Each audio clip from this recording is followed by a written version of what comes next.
recorded at Get a Grip Studios in Toronto, Canada. A production of Get a Grip Management and in association with the Get a Grip on Lighting podcast. It is presented by the National Association of Innovative Lighting Distributors, the National Lighting Bureau, and of course, the International Dark Sky Association. This is Starving for Darkness, a podcast. Starving for Darkness is brought to you by Rab Lighting. Go to rablightng.com/dark sky. Greg Eric, go there now, buddy. I will, and I have, and I am. Rab Lighting, 75 years in business.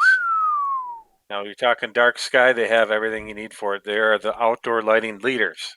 They've got floodlights, wall packs, area lights, canopy lights, roadway lights, decoratives, poles, landscape, anything on the exterior Rab has, and it's high quality and great product, and you see it everywhere. And in addition to that, they have the indoor covered too. They've got everything you need for the inside, lamps, fixtures, kits, everything. Recessed cans that are awesome. And then to top it all off, the best lighting control system in the business, Light Cloud. Easy to use, great interface, customers love it, the industry loves it. Check them out. That's right.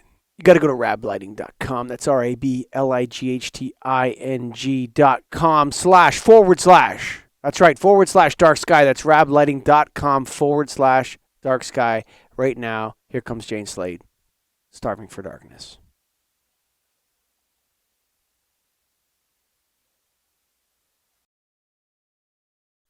Ruskin Hartley.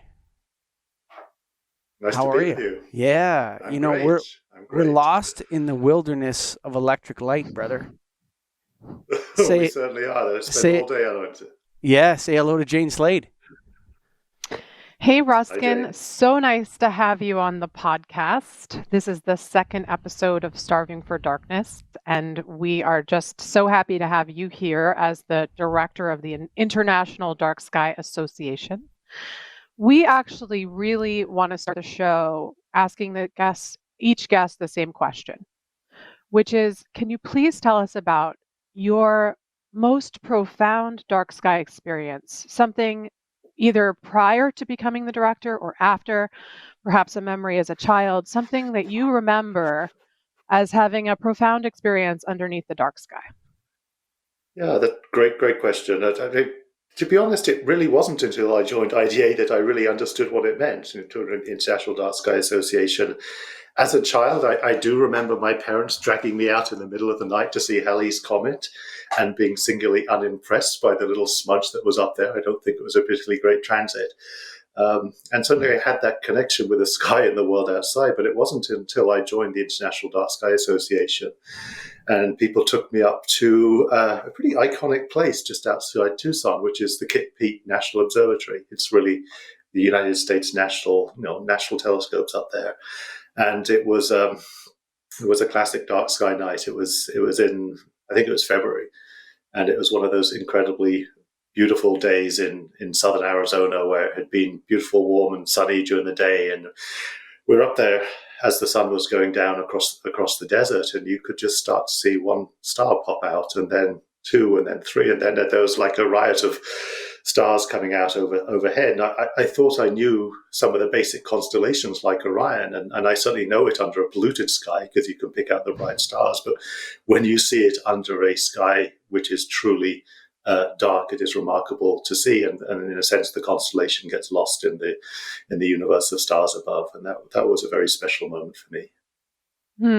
This is a follow-up question that I didn't have planned, but you provoked it, which is, did it change your thought process of your day? Did you change somewhere inside of you after looking at the stars? It made me realize how much we're missing. I mean, how much we're missing as a society and a culture. And I think it's really emblematic of much of what's going on in the world. We've kind of reset our benchmark, our baseline. Most of us are used to these days living under a light polluted sky, and most of us are not even aware of that. It made me think about, okay, what else are we missing?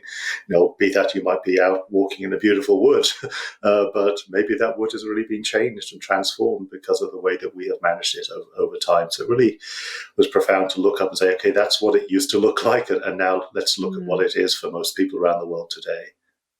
Yes. So tell us about the International Dark Sky Association, especially for a listener who may not have that much familiarity with your organization. Yeah, well, International Dark Sky Association our mission's pretty simple. We're all about protecting the night from light pollution.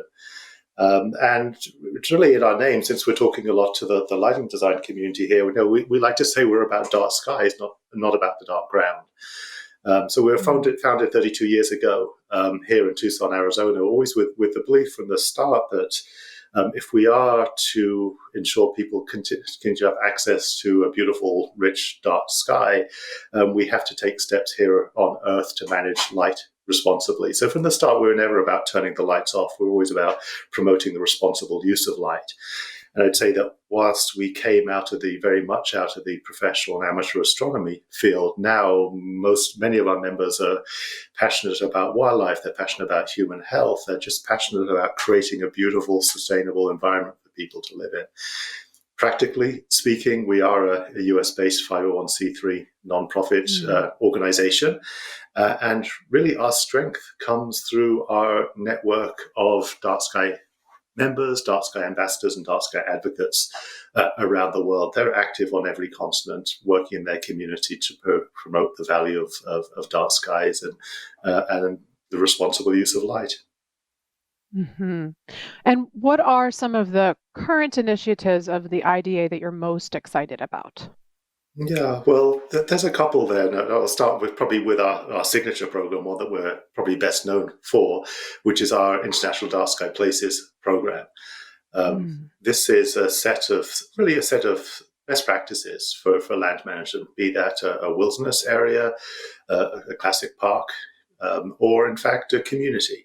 And it spans the gamut, and it's really a set of standards that talk about both the quality of the night sky when you're talking about dark sky places, but critically what steps you're taking to use light responsibly in those places, be it a city or a park, and also what steps you're taking to really educate and inform the public about these values. That program's growing fast. We started with one place 20 years ago, which was Flagstaff. We got a slow start, but in the last couple of years, we have added 50 new places, and we're now up to 174 around the world, again, on every continent, apart from Antarctica. And we're seeing strong, robust growth in that area. And really what's important about that, that's a place that people can go and really enjoy both the dark sky, but most importantly, go and understand what responsible light means for the society. In terms of the other current initiative that we're really excited about is really the collaboration and the emerging partnerships with groups such as NAILD, but also the Illuminating Engineering Society of North America, and work with the CIE over in Europe to really come together around what does dark sky protection mean? How can we use light responsibly and efficiently so that we can meet our needs as a society, but also protect the natural world? And those were really codified. Last time I chatted with Michael was on the other podcast with Brian Liebel, really announcing those 5 principles for the efficient and effective use of light, which I think have really people are taking notice of those. What's interesting about that is we brought that to the board after, and they said, well, what is NAILD going to do about it? That's a good question, right? Yeah. What are you going to do about it? And it's hard to answer because there's so much momentum in the wrong direction. With high Kelvin temperature outdoor lighting. And I don't want to get too much into the science of lighting on this. I want to stay kind of a little bit away from it. I mean, we won't touch on it or whatever, but I mean, it's hard the momentum is towards more light, higher Kelvin temperature, more uniformity, brighter, keep it lit all night. And there's a lot of momentum in that direction. And it's sort of a casualty of the LED lighting boom as a whole. How do we reverse that momentum, Ruskin Hartley? How do we get it back going the other way?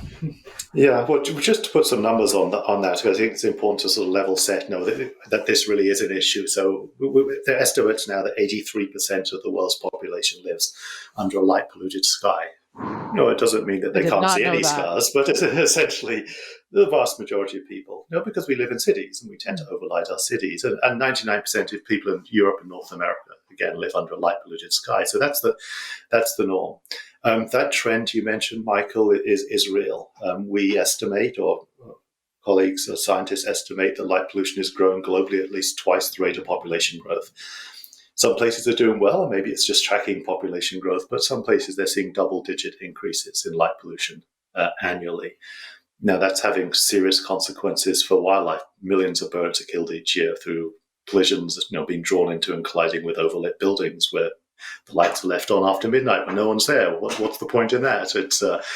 It's a main contributor to one of the key contributors to the decline of insects. And anyone who cares about our food supply should really care about what's happening with insects, and leave aside just the waste of energy and the contribution to climate change. So it's a real issue that affects almost every aspect of our life, whether we know it or not.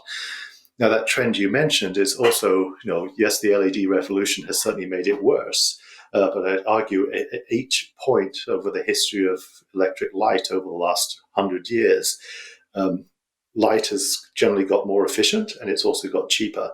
And anyone I'm not an economist, but basic economics, as things get cheaper, you tend to use more of it. And really that's what happened with the LED revolution. We suddenly could put more light out there. We could put it more cheaply. And in the same hand, we could feel good about it because we were using less energy. It's become pretty clear that whilst, yes, we were using less energy per fixture, overall the LED revolution has not realized all the energy savings it could, because we have taken some of those savings and we've put more light out there. That's called Javon's paradox, actually. There's a name for it. The cheaper something becomes, the more of it you use, right? As opposed to, Javon's paradox. Yeah, it's a tough one. No, the flip side of the LED revolution is it's actually given us the tools we need to solve this issue. LEDs have some remarkable features. Yes, they're energy efficient, but they're also controllable, both in terms of your ability to direct the light where you need it. And I think what we're particularly excited about is the ability to control them over time. The old light, I'm not a lighting person, but the old light fixtures, you have to kind of warm it up and get it on, and maybe it would take 10 minutes, and there was certainly no dim in those fixtures. Now an LED, you can dim it down in a matter of sub-seconds. So some cities, they're able to use, like City of Tucson recently upgraded, 30, 40,000 streetlights. They changed them from old high-pressure sodium over to LEDs, and by considering shielding, illumination levels are critical, how much light they're putting on the ground, and dimming at certain times of night, they're able to reduce light pollution by 7%, and they also save $2.3 million a year to the city budget without compromising, and we would argue, and actually enhancing safety for many of the residents. Yeah, there's a big conversation there, but I'm going to go over to Jane here. She's excited. So we, as you said, we have all the tools, which is interesting, because there's many other forms of climate change where we do not have all the tools. In fact, we're scrambling. And in all of the research I've done, I truly believe that light pollution is the snake in the grass that's causing immense climate change that people are not paying attention to because it does not elicit alarm. Yeah. So if we have all the tools, then the problem is in our thinking. So what would you say is your biggest challenge in terms of addressing the thoughts that are creating this problem with the people on the planet? Yeah, I think it runs very deep. Jane. I mean, it's like people have been drawn to the light for as long as we've been human. Sitting around the fire at the hearth is a place of warmth and safety, and in a sense, we still have that innate draw to light at night. And as we just discussed, what's changed is it's much easier to put more of it out there now.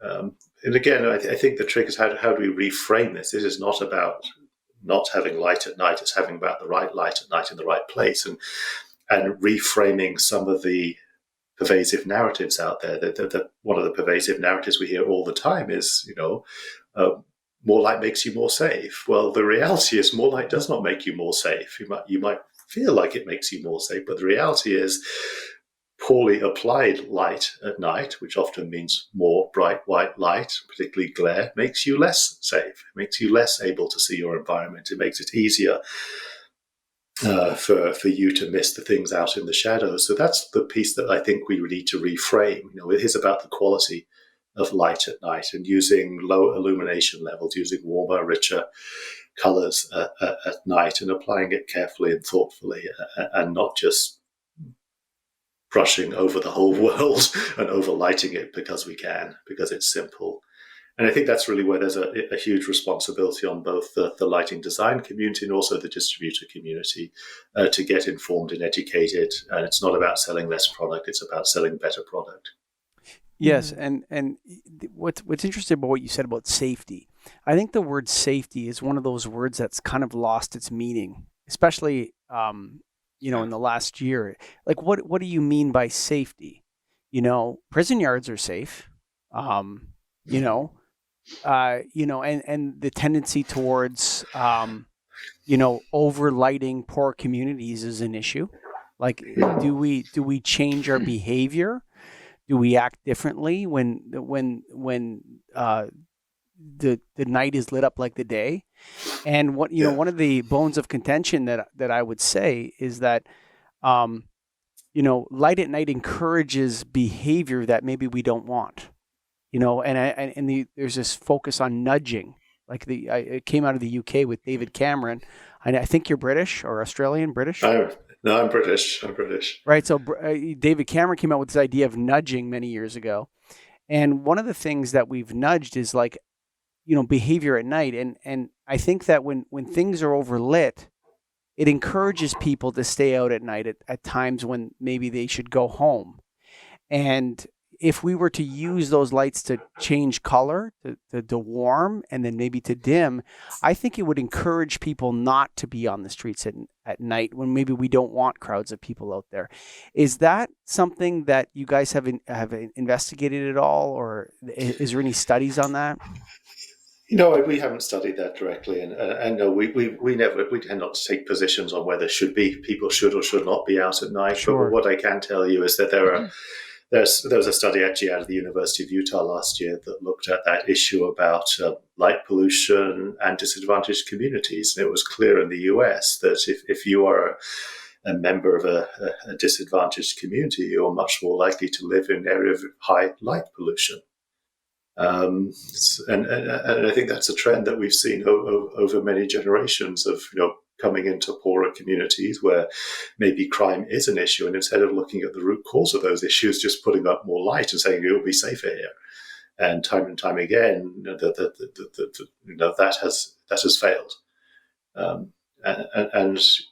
It's just a real issue for us. Both people's access to a naturally dark sky and people's access and ability to live in communities that are lit responsibly as opposed to overlit. Well, I visited your Twitter this morning, and I saw that you had a post very recently about how BIPOC or people of color receive the dark sky movement, and what is the impression of the dark sky. And so in your work of trying to diversify this movement, what have you found? Yeah, that's something that we're taking very seriously at the moment. I mean, in common with many environmental organizations, our constituents and our board, even our staff, don't represent the sort of diversity of the people around us. And that we see that as a real issue. So I think it's really about learning and deep listening and really understanding what are the issues with different communities and how do they relate to the night sky. We have done some work with indigenous communities, for instance. Some of them have come together to protect the cultural heritage of dark sky places, be that up at Canyon de Chelly up here in Arizona, or some of the communities out in New Zealand, really embracing dark sky protection because of the cultural heritage of those and helping share those stories. So that's definitely an important thread for us going forward. And I think critically for the dark sky movement, if we are going to tackle this issue, that means working with cities and communities, because the cities and communities are the sources of light pollution. And so how can you work with those communities to understand their needs and understand how you can meet those needs whilst also reducing the light footprint of these cities and communities? Mm-hmm. The idea of that dark skies are, I think we all have a human heritage towards seeing the stars, and I think there's an anthropological element to this, where, like, you think about the pyramids, Ruskin. The Great Pyramid of Giza is aligned to the center star of Orion's belt every 12,500 years or something ridiculous like that. I mean, I get corrected all the time on this show, but there's something like that. And then the Sphinx looks at the constellation Leo at the same moment as that happens. It's something like that. So we as a species, beyond all these communities, have a relationship to the night sky, which is super important in our heritage. But, Jane brings it up. There are generations of people who have never seen a dark sky. It's almost as if we don't know what we're missing or something. And, I think that contributes to, some of our issues and our problems in society right now. Do you feel like that's true? And does your organization feel like that's true? Yeah, absolutely. We believe that one of the reasons, there are many reasons to deal with light pollution, so one of those reasons is to kind of reclaim that cultural heritage, rediscover the connection to the stars above, the stars above, the heavens above, literally where almost every single culture is where they told their stories. They recorded their stories, their folklore, their oral traditions. They captured them in the stars above, and yes, those have been passed down through us over time. And in some degree, we still explore those stories. But the vast majority of people alive today, and the vast majority of people being born today, will, unless they take extraordinary steps, will never have, it will be an unusual occurrence. It will have to be something that they will go and seek out. Now, I think, fortunately, people are turning upwards. One of the trends we've seen in the last years, we've all been sheltering at home as the COVID pandemic has swept around the world, as we've seen more people at home with nothing less to do and not the ability to travel. And so they've been looking up, and they have been exploring and rediscovering the stars and the sky where they live at home. And we hope that continue as the world gets back to normal, that we can kind of capture that and remind people of that connection. Have you heard of the Montreal Protocol? Have you heard of that? It's I think in 1987, the ozone layer was being depleted by CFCs, and there was a worldwide event in Montreal in, I think it was 1987. I'm looking at my computer. Yes. And thankfully it was in Canada. I'm a Canadian. We're happy to say that event took place in Canada, and world leaders decided to limit or eliminate the production of CFCs, and that solved the problem. So there's a sense of hope there. How do we get the larger environmental community to embrace this issue? Because I think a lot of environmentalists like light pollution is a metaphor or an analogy.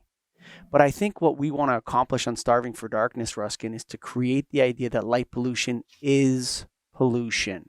Full stop. Not an analogy, not a metaphor. How do we do that? I love it that you said that light pollution is pollution. Light pollution is absolutely pollution, and I mean, I'm actually a case in point of this. I've worked in the conservation environmental field for 20 years.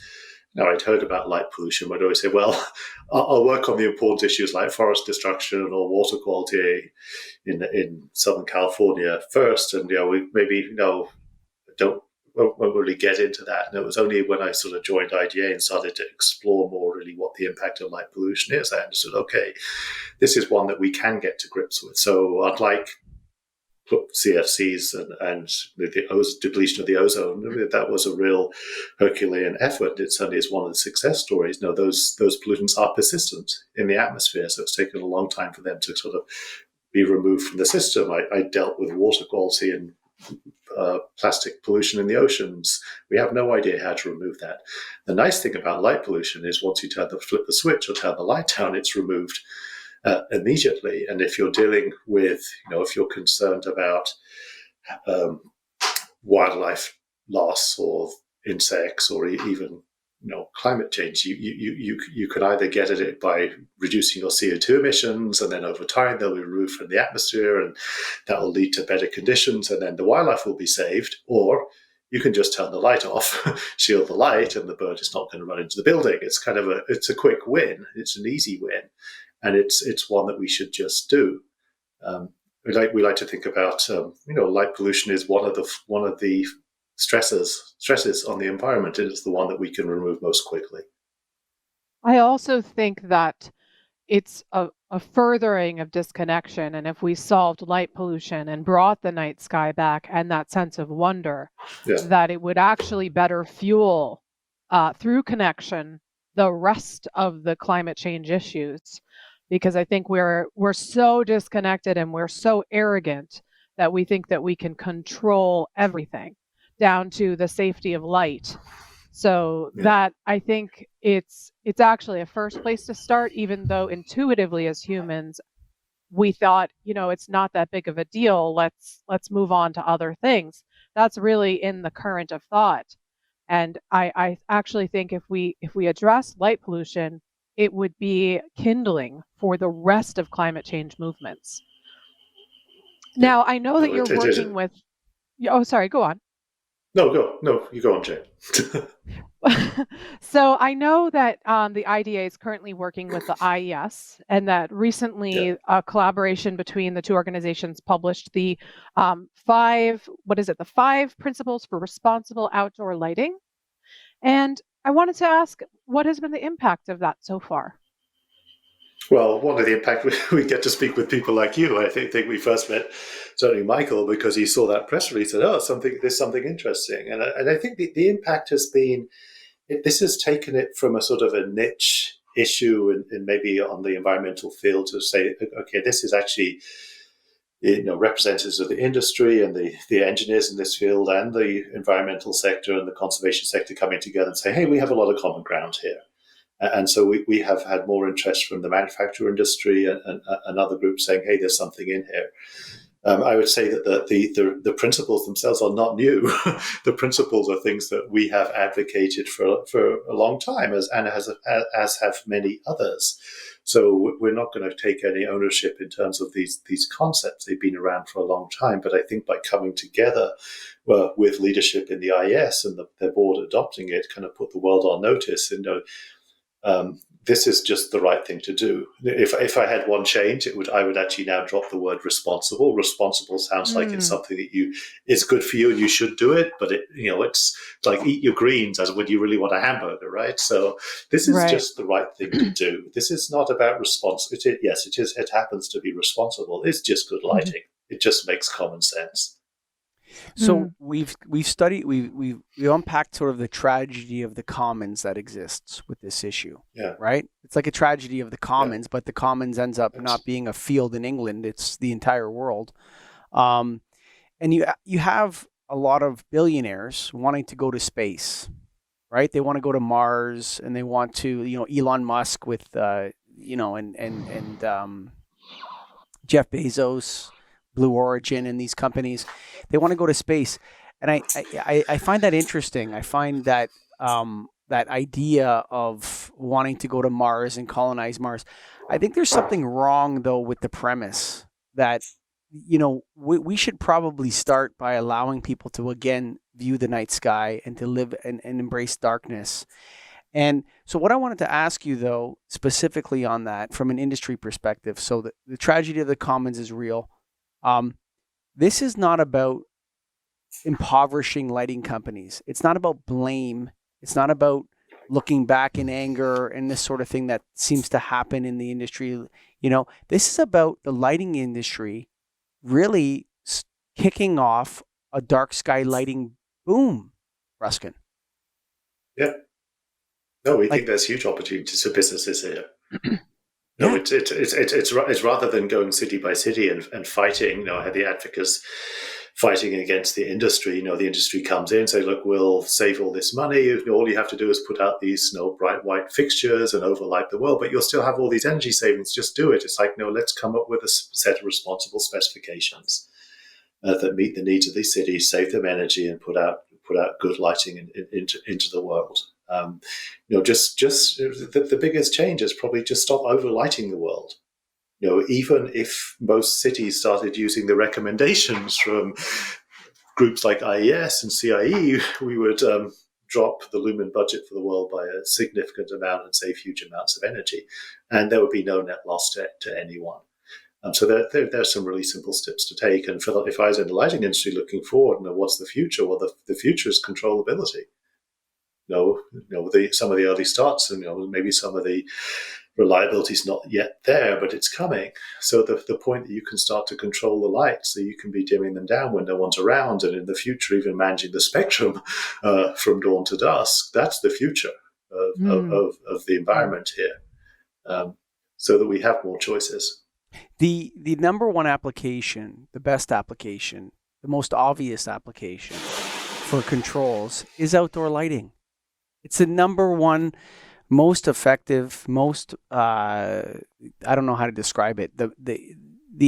There's so much focus on the interior environment from companies within the industry in terms of tunability, in terms of controllability. And I sell lighting systems to people every day, Ruskin. As soon as I leave this room, I'm back out selling lighting systems to people. And I'll tell you, most warehouses and factories, they don't care about tunable lighting in their factories. They don't care about linkable lighting in their factories, like connecting fixtures and having a computer program which controls the fixtures in their factory. They just want them on, and then when they're done, they want them off. Okay? That's the reality of it. I hate to break the news to the lighting industry, but inside most applications, there are some applications where tunability is great. I agree with it, and I think it's awesome, but it'll be a niche market. In the exterior, it is so obvious that lighting controls are the best application. This is where it's, you have the same fixture over and over and over again on a roadway, or, wall packs on the outsides of buildings. You got 10 different types of fixtures, light fixtures. Let's control them. Let's tune them. Let's get them turned down, dimmed down, turned off, cut off. And it would be a massive impact. And the lighting industry needs to hear that this is actually not negative. This is very positive for the lighting industry. This is going to set off a boom, a lighting boom. Well, I hope that is the case. We need more good light out there. We need more examples that we can point to and say, look, this city, this community, this developer, this store did it. They saved money, and they reduced the impact on the environment. So I think one of the biggest problems, or there's two problems. There's awareness, which is, quite frankly, the public at large is not aware of the problem. So that's the main issue. And I always say people are not monsters, they just don't know. But there's also consensus. And that's really hard. We're all stakeholders and everyone has an opinion. And unfortunately, actually light does impact people differently. In fact, a 75-year-old gets half the light onto their retina as a 25-year-old. So the experience is very, very different. I know the IDA knows darkness. The IES knows light. And so the MLO, the Model Lighting Ordinance, which was published in 2011, I know that was a hard-fought consensus amongst the committees that brought that to light. And so I know that the MLO is on the docket to be reinvented, to be looked at again. And so what is it like so far working with the IES and collaborating with lighting designers as a dark sky advocate?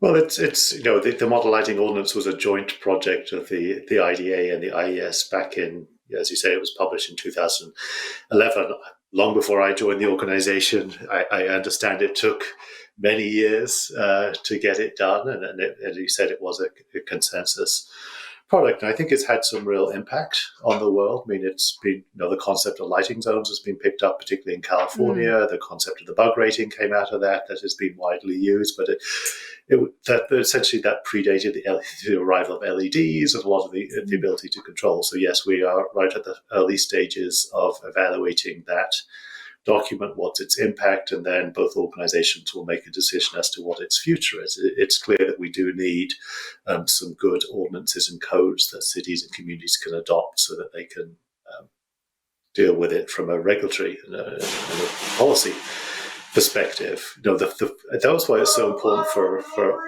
for IDA and IES to come together initially around these joint principles. So those joint principles then become a touchstone that we're able to point back to as we go through this process of updating the model lighting ordinance. Yes, the lighting zones I think are fantastic because it really gets people to look around and see and ask themselves the hypothetical question, well, how much light is needed? Because I think that's a question that simply hasn't been asked. People don't ask that. Is it bright or not? And often I ask people, how do you measure brightness? And you can't. Brightness is perceived. So there's sort of an experience of light that people are having, but there's not necessarily a questioning of it. And I think that the part of the MLO that came up with zones really starts to become a more open dialogue between regular people experiencing light to kind of question what it is. So what has your experience been working with lighting designers? Well, lighting designers span the gamut from people who get it and are true believers, and their whole mission in life is to educate their customers. Okay, how could I meet your needs whilst also producing a beautiful product that protects the sky? And there's some designers who haven't got it yet and aren't being exposed to it. So there's no single community there. But I think what we can say is it is just too common for people not to employ lighting designers. That's the challenge. That's the issue.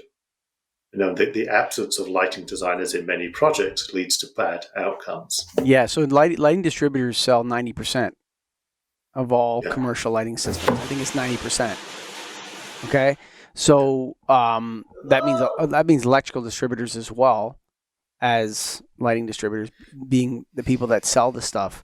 They know nothing about this issue, which is why the relationship between NAILD and IDA is so apt and timely.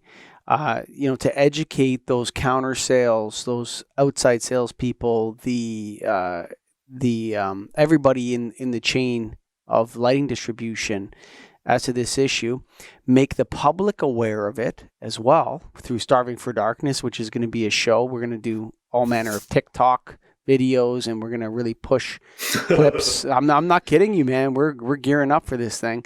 We're going to be pushing it on TikTok and on Instagram and all these different places. So the public becomes aware.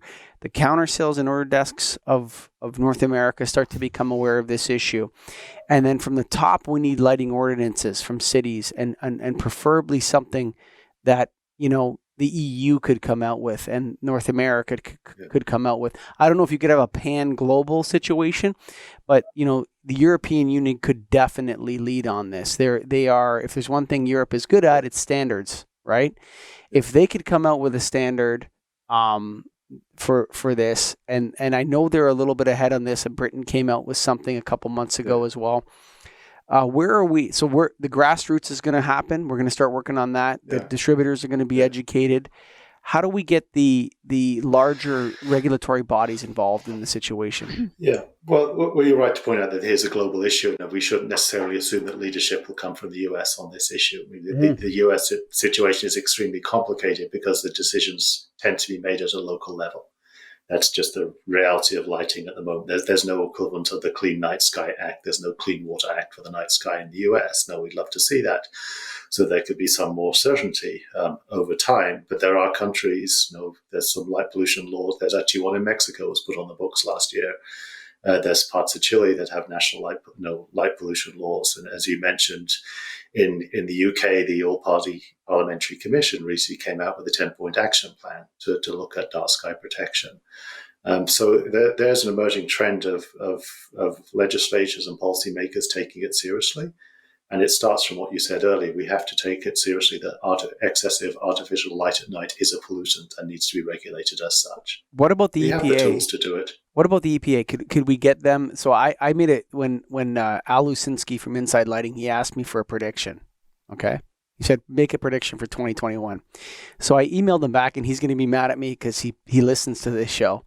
But I said that in 2021, the Environmental Protection Agency will declare wasted light at night as hazardous waste. And he said, no, you can't do that because hazardous waste is a physical thing. Light is not physical. Should we start hitting the EPA and these Environment Canada, for example, and I don't know what the EU body is, that, hey, this is hazardous waste.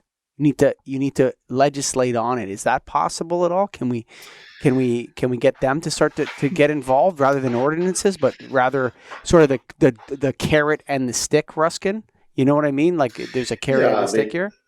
Yeah, I mean, I'm not an environmental lawyer, so I'm not intimately familiar with that. How you go about do it, and I would certainly, it would be great in 2021 if the EPA and other bodies took it on as a serious issue and said, look, we need to come together. We do think there should be a national level discussion about the impact of artificial light on people and the planet and wildlife, and kind of come up with a blue report in stepping stone for developing national level policies, be that in Canada or in the US or any country. I mean, there's an emerging, evolving body of evidence about all of the impacts, but it is I think it's a more complex an issue than how much lead is in your water supply, in parts per million. We kind of know much more about the impact of that on human health than we do.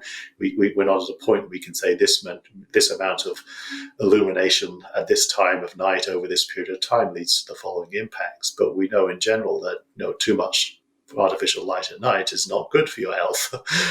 So that's an emerging field. So getting back to the model lighting ordinance, what do you hope to see changed with the MLO? I'm not going to get into the specifics now. The outcome that we're seeking is a lighting ordinance that is readily understandable and can be broadly adopted. I think if there's one miss in that, there's many aspects of that document that are good. It is a very complex document, and it hasn't had as much adoption as we had hoped, as the organization has hoped. So I really think that's what we're striving for. How can we, if the decision is made to update it, how can we do that in a way that it can be readily adopted either in whole or on a modular basis, so that it can start to have an impact out in the world. Well, getting back to what you were saying about lighting designers not being a homogenous group of people, you're absolutely right. And what I'll say is one of my complaints is that a lot of times for lighting designers, the expression comes to mind, if I have a hammer, everything is a nail. And so I feel that there's been an obsession with light as a tool, and I would love to see the other two tools that I see as being super important, which is darkness and the natural arc of light, that these are two important tools that have not been brought into the scope of all lighting designers.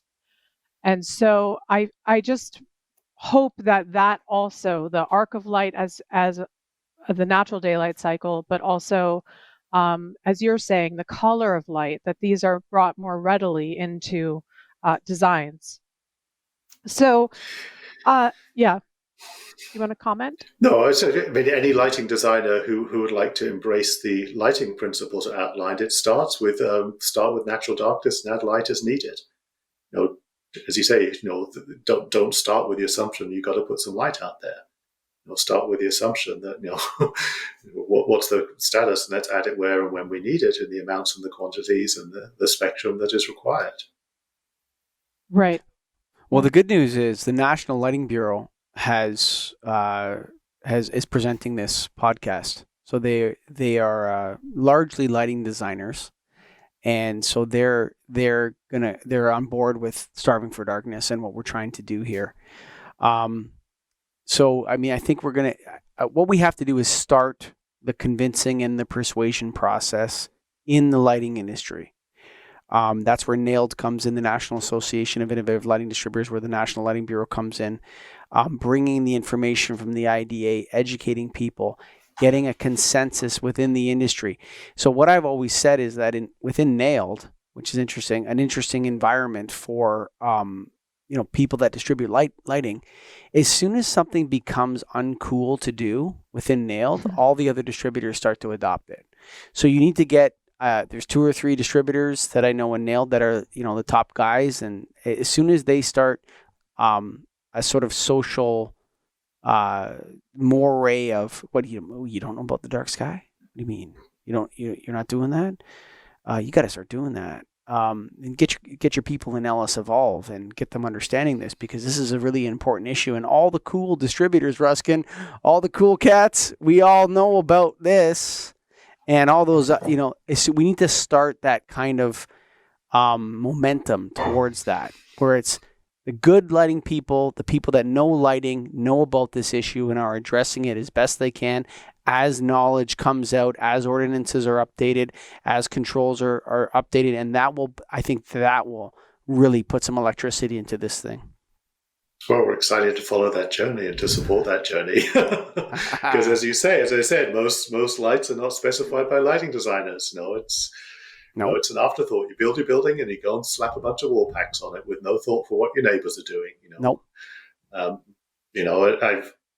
live out on the outskirts of Tucson and ex-urban community, and I can see the new wall packs that go on my neighbors a mile away.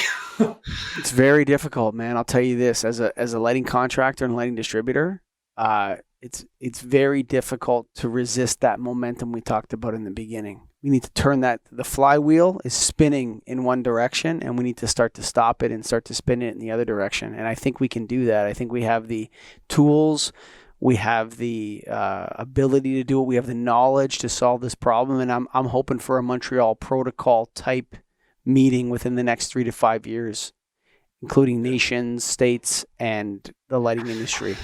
Yeah.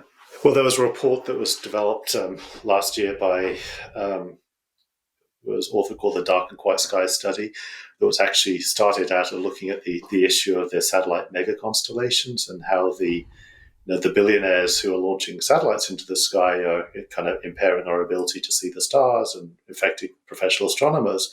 But that report also included ground-based light pollution. So that report in the Dark and Quiet Skies is going to be considered by one of the UN committees on science and technology this year, with that very much that thought. We need that sort of international guidance and raise the profile of this issue at the international level, and hope that nation states will start to adopt sets of guidelines for dealing with light pollution.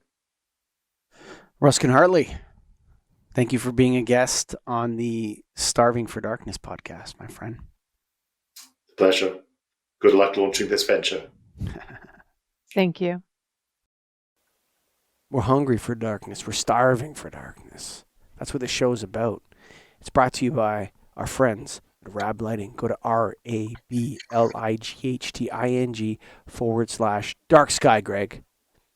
That's right. And they're going to satisfy your hunger because they've got all the fixtures you need to make it dark sky compliant. They've been committed to the issue for years. They've been around for 75 years. Absolutely. Every fixture you can imagine on the exterior, Rab has, and probably the best one out there in every category. And they have the interior covered. Lamps, fixtures, retrofit kits, recessed scans, everything. So Rab's a complete lighting company. They're committed to dark sky. They've been around for 75 years, and they have the best control system in the game. Light Yeah. cloud. Ooh. Everything can be controlled remotely from the light cloud. What a good name. What a good product. They got it all covered. Like whoever came up with that name's a marketing genius, actually. Light cloud. That's exactly what it is. It's a cloud, and it's the heart of the dark sky movement. Light cloud. Which is why you got to go to rablighting.com/dark sky. Go there right now, folks, because we're all hungry. We're all starving. It's time. This is an environmental movement that we know how to fix. We know what to do. We just got to bring that light cloud in. Yeah. rablighting.com/dark sky. And if you've made it this far already, I know I speak on behalf of myself and Jane and Greg and everybody at Get a Grip Management, Get a Grip Studios, the producer, Scott Wachter, and the producer, Scott Griffin. Yeah, there's two Scotts. And Bree in the office. Folks, all our colleagues listening to this, nothing but love for you. Bye for now.